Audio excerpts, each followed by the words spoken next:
In the short intro, let's learn how to use PlugXR Creator.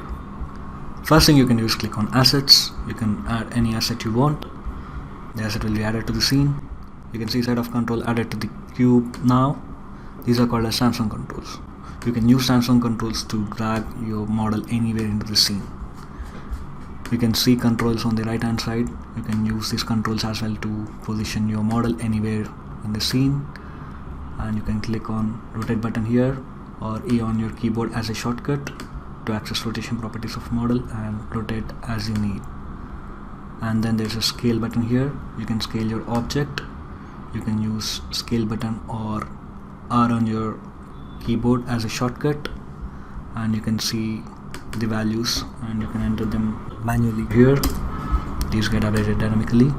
And coming to advanced settings, you have shaders. You can change the type of shader from toon to standard and standard to toon. You can color the object as you need it.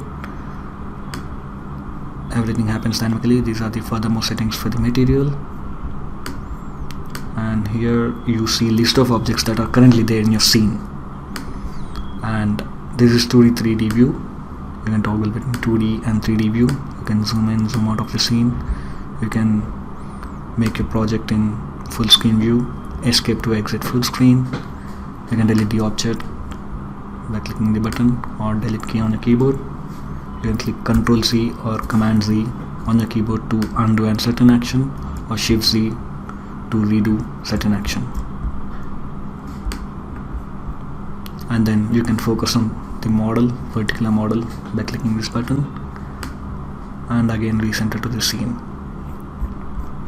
Coming to animation, it is just as simple. Just click the model you want to animate and then click on the animation you want and drag them the way you want.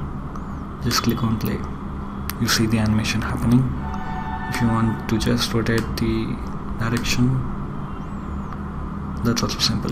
You can click on Command S to save the total scene and it is saved. So that's the short intro for PlugXR Creator. Happy creating.